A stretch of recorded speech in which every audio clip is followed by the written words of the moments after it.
Je demande humblement au général président Mamad Doumbouya de penser aux personnes handicapées, de nommer une personne porteuse de handicap comme ministre, mais n'est pas aussi de n'importe lequel. Parce qu'il faut prendre quelqu'un qui connaît le système des personnes handicapées, qui a vécu dans la société civile des personnes handicapées, mais aussi qui fait l'unanimité des personnes handicapées. Parce qu'il y a de ces personnes handicapées parmi nous, quand vous les portez à la tête, le lendemain c'est le feu, je vous l'assure. Ils se connaissent. Mesdames et messieurs, bonjour et bienvenue sur Handicap Entertainment Studio. Vous êtes dans votre émission Handi à la parole, une émission qui donne la parole aux personnes vivant avec le handicap pour mieux s'exprimer sur les différents sujets concernant la nation, les circonstances. Donc aujourd'hui, nous avons un invité de parcours en la personne de Monsieur Mamadou Moussaba. Mamadou Moussaba, universitaire, il est professeur de philosophie et de criminologie à l'université de Sonkonia. Au même moment, il occupe le présidium de la coordination nationale des personnes vivant avec le handicap. Bonjour, Monsieur Mamadou Moussaba. Bonjour, Monsieur Dramé, vous allez bien? Et aujourd'hui, avec lui, nous allons discuter politique. Nous savons que notre nation est bien aujourd'hui en train d'aller en avant avec, bien sûr, les nominations qui se feront dans les prochains jours. Et aujourd'hui, nous voulons parler du ministère de la promotion féminine, de l'enfance et des personnes vulnérables. Les questions seront posées, bien sûr, à notre invité qui va s'y prêter. Monsieur Mamadou Moussaba, j'ai une première question à vous poser. Notamment, j'aimerais bien savoir votre impression sur le ministère de la promotion féminine, de l'enfance et des personnes vulnérables. Bon. Pas de problème. Pour ce qui concerne le ministère de la promotion féminine, de l'enfance et des personnes vulnérables, la première des choses, le ministère, ils n'ont considéré que les femmes. Ça, c'est la première des choses, parce que c'est pas seulement les femmes qui existent dans ce ministère. On dit le ministère de la promotion féminine, de l'enfance et des personnes vulnérables. Quand on parle de la vulnérabilité, il y a les vieilles personnes, il y a les femmes, il y a les handicapés, il y a les sinistrés, il y a tout ce monde. Mais pratiquement, le ministère, je vous explique, en 2022, par exemple, on disait que le montant qui était là ne suffisait pas. Parce qu'on ne pouvait pas fêter le 3 décembre, la journée internationale de personnes handicapées. Le président du CNT a pris l'engagement qu'il va augmenter, il va rehausser le montant, il a ajouté le budget. Il a augmenté le budget, ça c'est en 2022. Mais à notre grande surprise, le budget a été ajouté pour les personnes handicapées. En 2023, il n'y a pas eu de journée internationale de personnes handicapées en Guinée. Il n'y a eu que la déclaration, ça n'a pas été fait. Et pourtant, le montant a été augmenté pour subvenir aux besoins des personnes handicapées.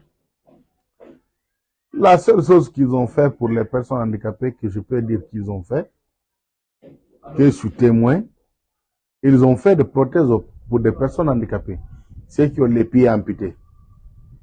Ça, ils ont fait. Ils ont donné d'autres vélos, de tricycles à d'autres personnes devant moi. Moi-même, j'ai envoyé d'autres qui en ont bénéficié. Pour les protéger, j'ai envoyé d'autres filles qui ont profité et d'autres jeunes. Je prends l'exemple de la fille Ramatoulaye Bari de Koya qui a les deux pieds amputés. Lorsque je les ai adressé une lettre, automatiquement, ils l'ont fait les deux protèges. Mais quand cela ne tienne, c'est quelque chose, c'est comme si on disait à un gouvernement ou bien au ministère de faire un travail de 100%. Ils n'ont fait qu'un travail de 10%, dans 100%. Donc, le bilan est négatif. Donc, globalement, le bilan est négatif. Oui. Est-ce que cela vous ramènerait à dire aujourd'hui qu'on devrait normalement scinder le ministère de la promotion féminine et de l'enfance et c'est celui de l'action sociale? Oui, nous demandons à ce que le ministère soit dissocié. Pourquoi? Une fois, nous, lorsqu'on était avec les enfants, on disait ministère de l'action sociale et de l'enfance, c'était très bien, parce que là où au moins les personnes vivant avec handicap, il y avait des problèmes qui étaient considérés.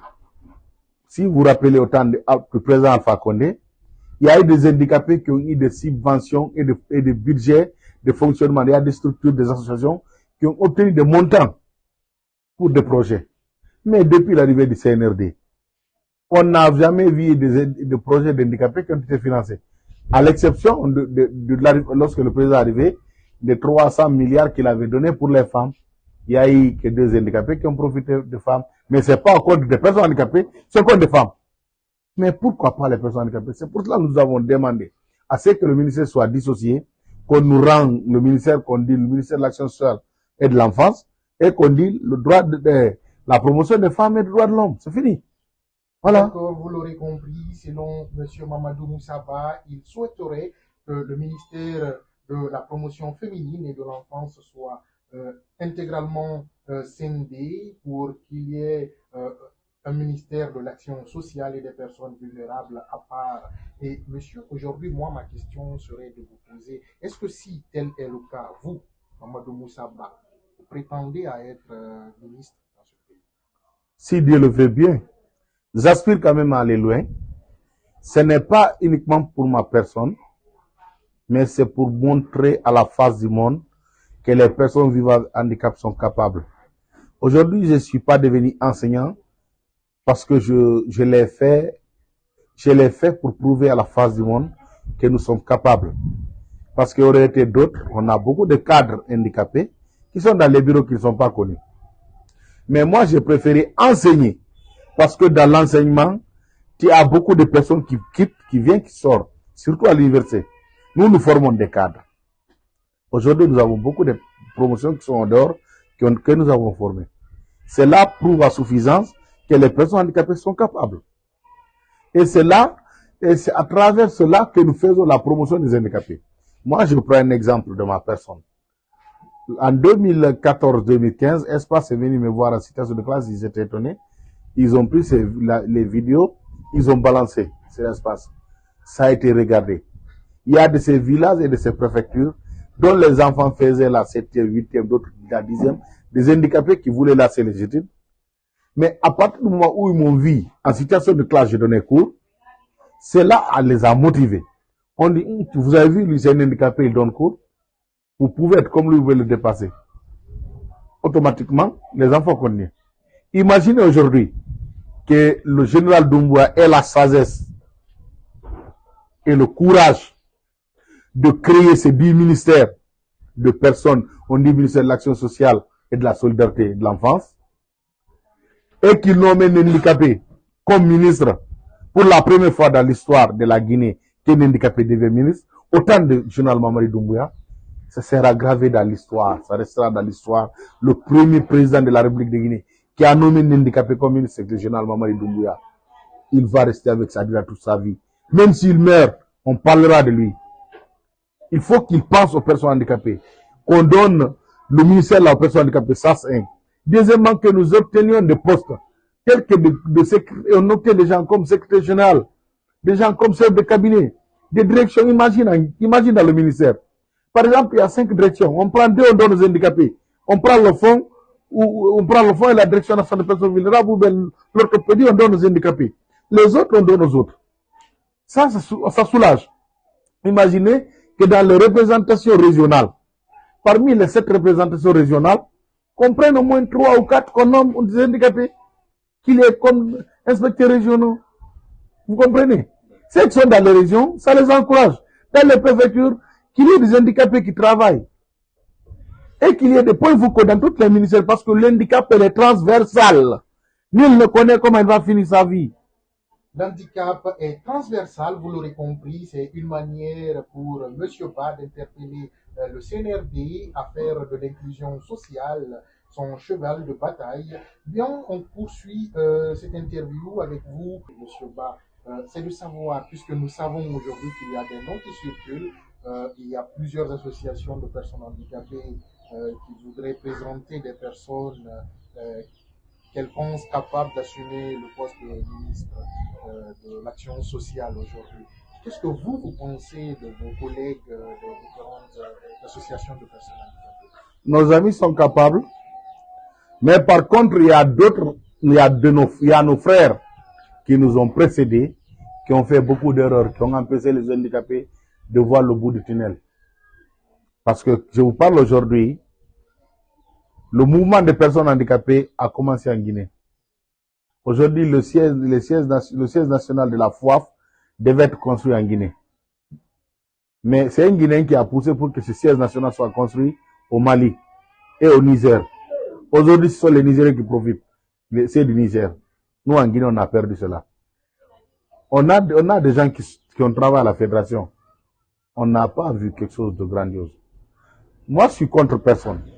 Mais je demanderai à l'État de partir d'abord faire le sondage, voir les personnes concernées, les handicapés qui se trouvent dans la rue, qui se trouvent dans les bureaux, qu'ils enquêtent, ils cherchent à connaître avec les handicapés. Ah, parmi les personnes là, qui vous préférez? Parce qu'au moins, ils sont dans les bureaux, ils ne connaissent pas ce qui se passe. Mais les handicapés qui sont sur le terrain, ils savent quels sont ceux-là qui sont en train de les défendre, qui est en train de venir au secours, qui est en train de faire quoi pour eux. C'est ce qu'il faut. Dans les conditions normales, on ne doit pas nommer ministre sans faire des études psychologiques, sociales et politiques qui le concernent. Surtout de moralité. De moralité. C'est ce que je dis. Si on dit psychologique, ça englobe l'éthique et le moral. C'est la même chose. Monsieur Ba. Oui. Monsieur Ba, nous savons c'est quoi votre combat et tout ce que vous avez mené aujourd'hui comme combat pour ces personnes vivant avec le handicap. Si aujourd'hui l'opportunité était portée sur vous avez l'opportunité d'occuper le poste de ministre de l'Action sociale, pourquoi vous estimez que le choix, la confiance des personnes vivant avec le handicap devrait être porté sur eux? J'ose dire que pour le peu de temps que je travaille avec eux, je ne peux pas dire que je n'ai fait que du bien. Parce que nul n'est parfait. Mais ce que j'ai fait, c'est relisant. Et je sais pertinemment que je ne veux pas être là-bas parce que c'est mon intérêt. Je veux défendre la cause des personnes handicapées. Et j'ose vous dire et le confirmer que moi, à la tête de ce ministère, je vous le garantis, je préfère vous dire ici aujourd'hui que de le dire demain. Si j'ai les moyens de ma politique, je resterai et je veux travailler de telle sorte pour que je laisse des traces. Parce que l'homme, c'est les traces. Si tu viens dans un gouvernement, tu ne laisses pas de traces, c'est zéro. Et puis, c'est pas de traces négatives, de traces positives. Mais moi, je n'accepterai pas d'être nommé et que je devienne un béni oui, et que je n'ai pas les moyens de ma politique. On me nomme comme un figurant. Je préférerais démissionner que de rester là-bas. Parce que si on me confie une tâche, c'est pour que la tâche soit exécutée. C'est ça. Vous l'aurez compris, c'était Mamadou Moussa Ba. Monsieur Ba, vous avez la caméra juste là. Quel est le message que vous voudrez véhiculer et aux autorités et à ceux pour qui vous voudrez encore pouvoir vous battre pour mieux apporter un changement à leur vie? Bon, je vais commencer d'abord par mes amis porteuses d'handicap. Je lance un appel à tous mes amis handicapés qu'ils sachent que le droit ne se négocie pas, ça s'arrache. Il y a le droit des personnes handicapées qui existe. Il y a des conventions. Cherchez à être imprégné de ces lois et de ces conventions et levez-vous, lèvons-nous comme un seul homme, réclamons nos droits. Nous sommes aussi des Guinéens comme les autres. Nous avons droit à des postes. Nous avons droit à tout ce qu'il faut, au confort. Un. Secondo, je demanderai à nos amis qui sont dans la rue, allez-y apprendre des métiers, ceux qui n'ont pas pu aller à l'école. Ceux qui sont allés à l'école, vous n'avez pas poussé les études, vous êtes limité soit en 10e, en terminale. Faites soit l'informatique ou la maintenance. C'est la tête qui travaille et les mains. Ou bien faites d'autres métiers qui sont génératrices de revenus, tels que la réparation de téléphone, la réparation de télévision, la maintenance et beaucoup d'autres choses. Je vais demander au Premier ministre, chef du gouvernement, au président de la République, que nous demandons qu'il y ait un gouvernement d'union nationale où tous les coûts se retrouveront, y compris les personnes vivant avec handicap, et nous demandons à ce que nous obtenions cette fois-ci des postes dans tous les ministères, parce que l'handicap est transversal. Aujourd'hui, vous qui êtes à la tête, vous ne connaissez pas demain comment votre vie va finir. Nous avons vu des chefs ici qui ont fini dans des fauteuils roulants. D'autres sont devenus aveugles. Parce que la vie d'une personne, on ne sait pas à quel instant ça va basculer. Alors, pour cela, pensez aujourd'hui. Aujourd'hui, vous êtes en bonne santé, vous êtes capable. Il se peut que demain que vous tombez malade. Alors, c'est pour cela, il faudra que vous acceptiez de préparer le terrain pour demain. Que veut dire préparer le terrain pour demain? 1. Demander à ce que les bâtiments soient adaptés aux personnes handicapées, qu'il y ait des rampes. Ces barres de fer qu'ils ont fait sur la route là, des escaliers en fer qui ne profitent pas aux handicapés, vous vous êtes tués. Aujourd'hui c'est nous, demain c'est vous, ou bien c'est nous. Alors, je demande humblement au général président Mamadou Doumbouya de penser aux personnes handicapées, de nommer une personne porteuse de handicap comme ministre, mais n'est pas aussi de n'importe lequel. Parce qu'il faut prendre quelqu'un qui connaît le système de personnes handicapées, qui a vécu dans la société civile des personnes handicapées, mais aussi qui fait l'unanimité des personnes handicapées. Parce qu'il y a de ces personnes handicapées parmi nous, quand vous les portez à la tête, le lendemain c'est le feu, je vous l'assure. Ils se connaissent, je n'indexe personne. Il y a de ces personnes handicapées aujourd'hui, ils montent, le lendemain vous allez voir les handicapés dans la rue pour la manifestation.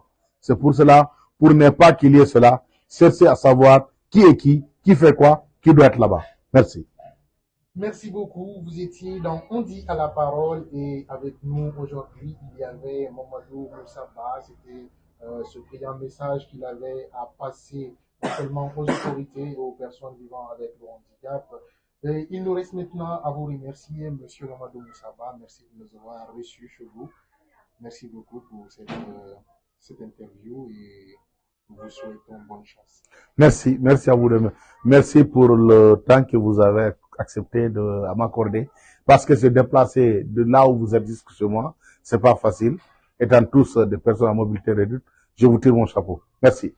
Merci, c'était Dramé Oumar pour vous servir.